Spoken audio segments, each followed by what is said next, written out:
मेरी कमर पे हाथ क्यों फेर रही हो? यशोदा ने हाथ उठा लिया। नहीं नहीं नहीं कन्हैया, कुछ नहीं कर रही। नहीं मां, कुछ तो बात है। तू मेरी कमर पे हाथ क्यों फेर रही थी?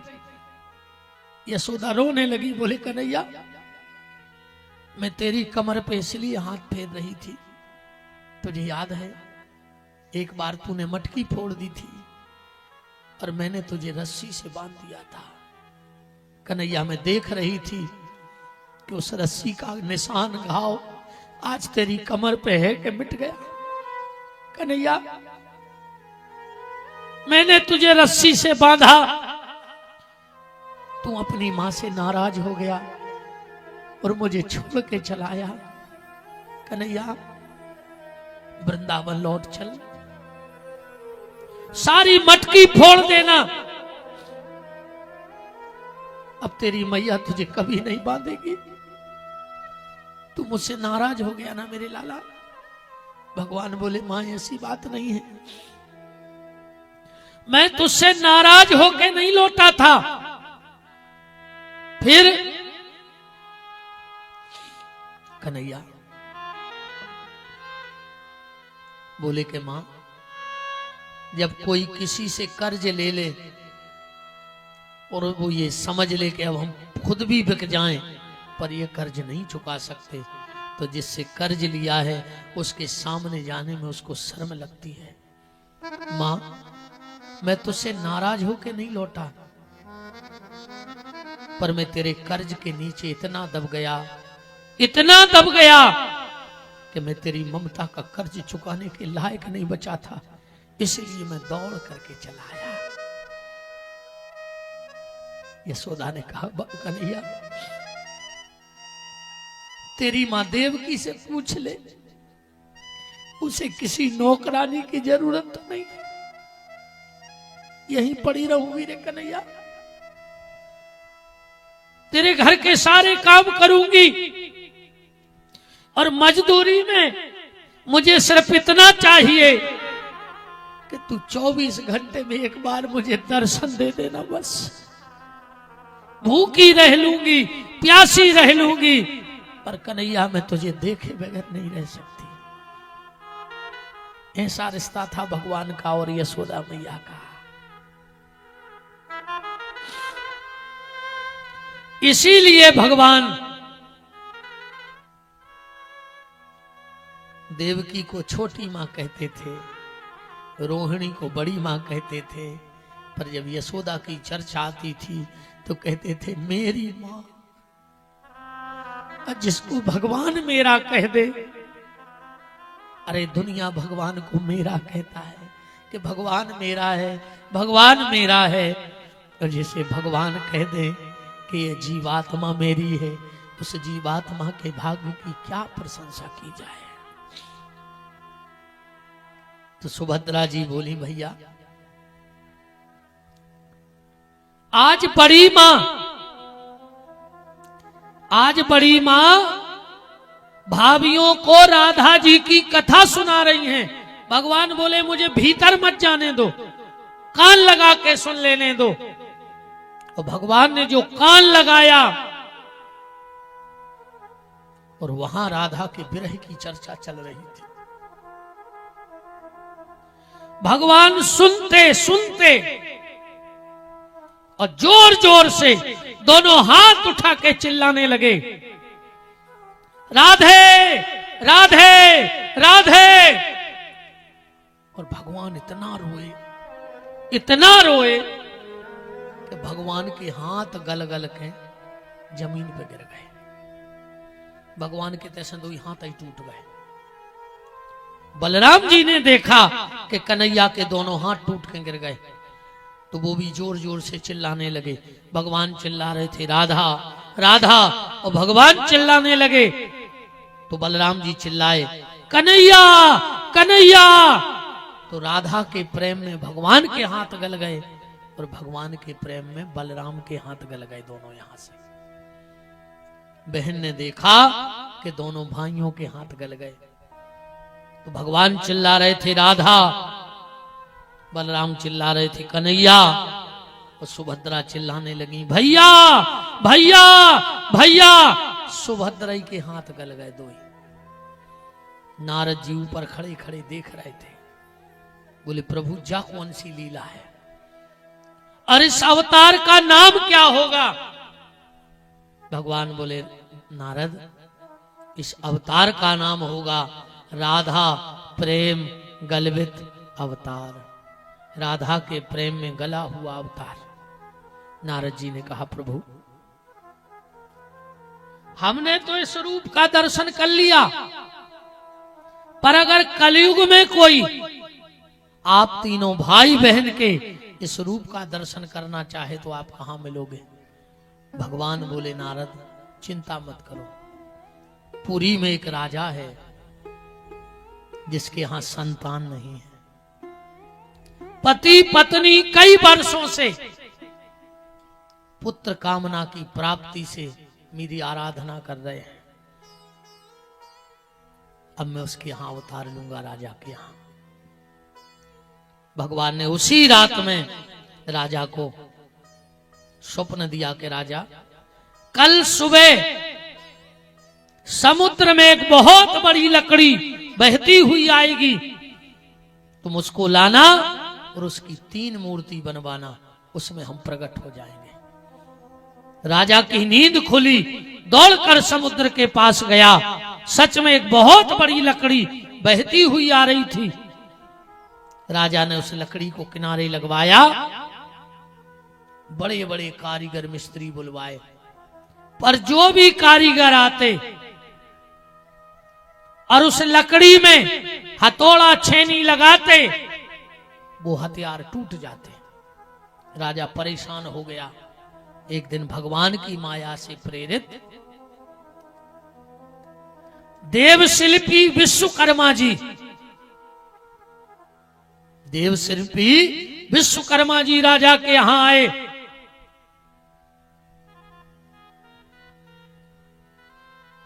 और कहा, राज्य में आवाज लगा दी, कोई मूर्ति बनवा लो, कोई मूर्ति बनवा लो। अब राजा तो कारीगर ढूंढ ही रहा होता। तुरंत कारीगर विश्वकर्मा जी को बुलाया और कहा कि इस लकड़ी की 3 मूर्ति बनानी है।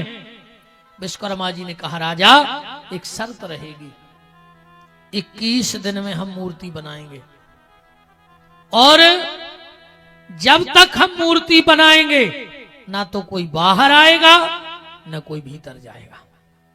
राजा ने कहा, तुम्हें हमें तो मूर्ति बनवावे से मतलब है। महल के तय खाने में लकड़ी रखवा दी गई। विश्वकर्मा जी भीतर हो गए, बाहर से ताले डल गए। 7 दिन हो गए।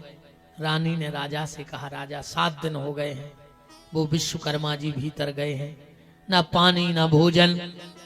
राजा ने कहा, उन्हें पहले ही कह दी थी। 14 दिन हो गए समझात समझात। 14वें दिन सुबह राजा तो चले गए सभा में और रानी ने जाकर दरवाजा खोल दो। सेवकों ने जाके महाराज से कहा, महाराज रानी ने महल का दरवाजा खोल दिया। राजा तो पागलों की तरह दौड़ा। देखा कि ना वहां कोई मिस्त्री है ना कोई औजार है। 3 मूर्ति बनी हैं जिनके हाथ नहीं बने तीनों के। राजा जोर जोर से जमीन में सिर पटकने लगा। अरे रानी, तूने मूर्ति खंडित करवा दी, तूने मूर्ति खंडित करवा दी। आकाशवाणी हुई, राजा मूर्ति खंडित नहीं है, मूर्ति पूर्ण हो गई है। और राजा तू अपनी रानी पे नाराज मत होना। तेरी रानी ने मेरी लीला में मेरा साथ दिया है, मैं उससे बहुत प्रसन्न हूं। और आकाशवाणी ने रानी से कहा, मां वरदान मांगो।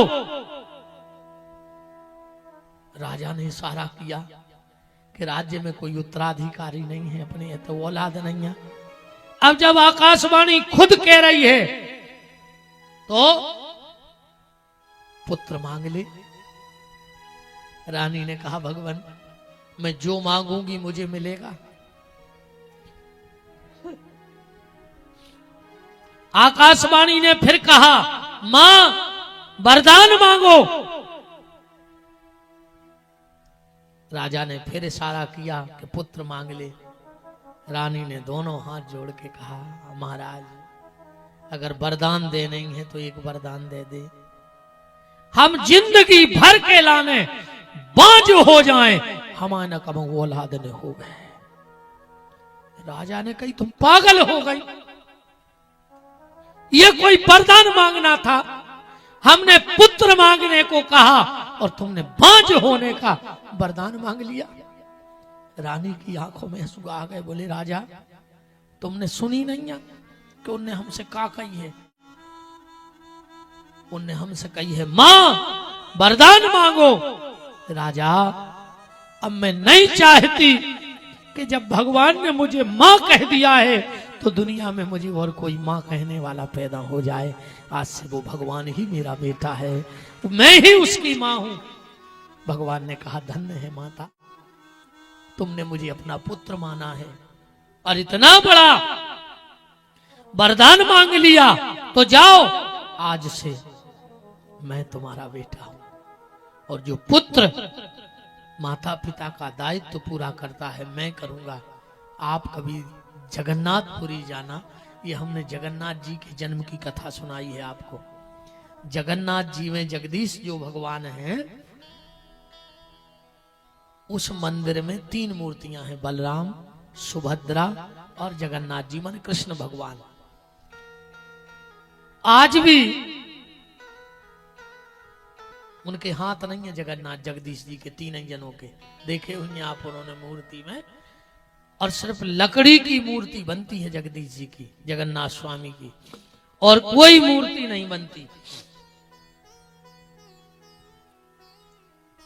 शायद आप लोगों ने सुना होगा, और सुना क्या ये पक्का है, आप अपने मोबाइल पे सर्च करके देखना। जब हमारे ठाकुर जी ने मानव लीला करते हुए शरीर को त्यागा, जरा नाम के व्याघ्र ने बाण मारा, भगवान ने अपना शरीर त्याग दिया, तो भगवान के परिवार पुत्र जनों ने भगवान का अंतिम संस्कार किया शरीर का। कहते हैं जब भगवान का अंतिम संस्कार शरीर का हुआ पांच भौतिक, तो भगवान का हृदय नहीं जला था, समुद्र में पड़ा था। वो भगवान का हृदय उठा करके जगन्नाथ जी की मूर्ति में रख दिया गया।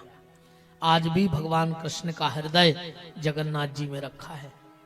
आज भी हर 3 साल में जगन्नाथ जी की मूर्ति बदली जाती है लकड़ी की। तो जिस दिन भगवान जगदीश जी की मूर्ति बदली जाती है तो पूरी उड़ीसा की लाइट बंद रहते हो रात में। पता कर लियो, नेट पे सर्च कर लियो, पूरे प्रदेश में कहीं लाइट नहीं जलती है। और जो प्रमुख वहां पुजारी होते हैं उनकी आंखों पर पट्टी बांधी जाती है, हाथों में ग्लव्स पहनाए जाते हैं, अब फिर भी वो हृदय निकाल के और दूसरी मूर्ति में स्थापित करते हैं आज भी। उनसे पूछा गया कैसा लगता है जब आप वो गोला निकाल के रखते हो, तो वहां पुजारियों ने बताया हमने देखा तो नहीं है, पर ऐसा लगता है जैसे किसी कोमल से खरगोश को उठा करके रखा हो। आज भी जगन्नाथ जी में, हाँ, चैतन्य महाप्रभु जी जगन्नाथ जी में समा गए। बड़ी महिमा है जगन्नाथ जी की। बात हम ये बता रहे थे, आज भी भगवान अपने पुत्र होने का दायित्व पूरा करते हैं। आप कभी जगदीश जी जाना जगन्नाथ जी, तो वहां पर दक्षिण द्वार पे 2 चीटका बने हैं मंदिर में राजा रानी के। आज भी जब कराए दिन लगत हैं तो भगवान के जगन्नाथ के सामने पिंडा धरे जाते हैं। भगवान अपने माँ बाप के पिंडा पारत हैं आज भी। जौन तिथि राजा रानी की है वो दिन जगन्नाथ जी के मंदिर में ब्राह्मण भोजन कराओ जाता है, और ब्राह्मणों को जो दक्षिणा दी जाते है वह मंदिर ट्रस्ट से नहीं दी जाए, भगवान की जमीन से दी जाए। भगवान की 1 बीघा जमीन है अलग से होते, वह जगन्नाथ जी के नाम है, बाकी सब ट्रस्ट के नाम है तो सब जगन्नाथ जी को, पर वह उतनी जमीन जगन्नाथ जी के नाव है। कैसे हो गई? एक संत भय है माधव दास, बहुत उच्च कोटि के महात्मा।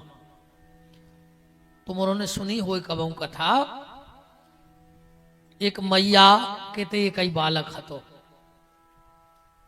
12 साल हो गए थे ब्याह को, बाल बच्चे ने हते। एक दिन नारद जी ने करी, माता जी ने नारद जी से कही कि हमारी बहू को हाथ देख दे, लेकिन बाल बच्चे नहीं आ।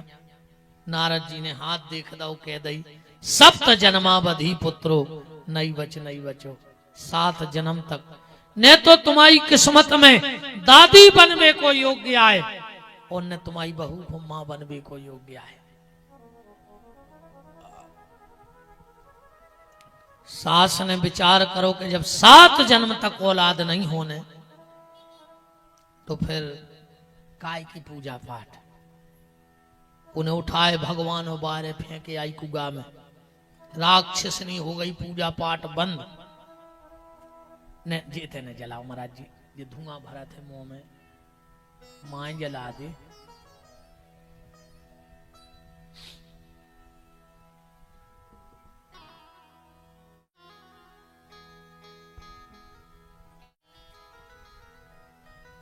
अगरबत्ती भी 2 प्रकार की आन लगी नहीं, एक भगवान को बुलावे की, एक मच्छर को भगावे की। बताओ, अच्छा मच्छर की अगरबत्ती नहीं आती? अच्छा, 2 ही में कोई मतलब नहीं है। और जोन अगरबत्ती से भगवान बुलाने वो में भगवान आ नहीं रहे, और जोन अगरबत्ती से मच्छर भगाने है वो में मच्छर भाग नहीं दो। कछु मच्छर तो रे अगरबत्ती पे बैठ के सलाह करा थे कि कौन को काटने।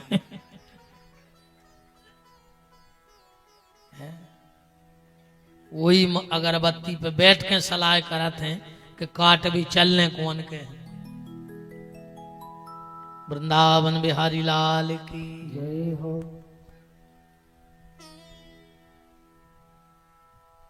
नारद जी कह के चले गए, मैया बिल्कुल दुष्ट प्रवृत्ति की हो गई, दुष्ट प्रवृत्ति की हो गई।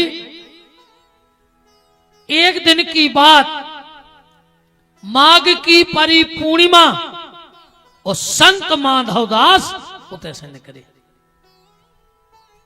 सवेरे बहू लगा रही थी झाड़ू बाहर घर के, और सास लगा रही थी चौका। महात्मा खड़े हो गए और आवाज लगा दी, भवती भिक्षाम देहि, भिक्षा दो। बहू बोली, महाराज तुम हमारे क्षेत्र के तो कहा है ना। बोले काय? बोले हमारे 10-25 गांव के बाबा तो हमारे दरवाजे आते नहीं है। कैसे हमारी सास है भारी दुष्ट, हम तुम्हारे हाथ जोड़ रहे, तुम हमारे घर से चले जा। हम नहीं चाहते कि पूर्णिमा के दिन किसी साधु का अपमान मेरे दरवाजे हो जाए। महात्मा बोले, बात का है? बोले हमारे तो औलाद नहीं है, हमारी सास जानते कि को दोष भगवान को है। अब हमारे कर्म, अब में भगवान को काय को दोष? माधवदास बोले, तो बेटा अपन भी बाबा नकली नहीं, अपन भी अड़ी के पक्के हैं। अब भिक्षा तो तुम्हारी सास दे है। दौड़ के गई बहू, कछु दान दक्षिणा ले आई, ले महाराज जी धन ले चले जा। माधवदास बोले कि हम पैसों वाले बाबा नहीं है, मनो अड़ी के पक्के हैं। अब तो जो भी मिले है बदे है तुम्हारी सास। दूसरी आवाज मार दई, भवती भिक्षाम देहि। सास के कानों में आवाज पड़ी, हमारे दरवाजे मांग विवारो। एक हाथ में लाए तबलिया और एक में लाए पोता। तो का कही जाते जैसे चौका फेर पोता ही क्या, पोत विवारे कपड़ा हो पोता कही जाते।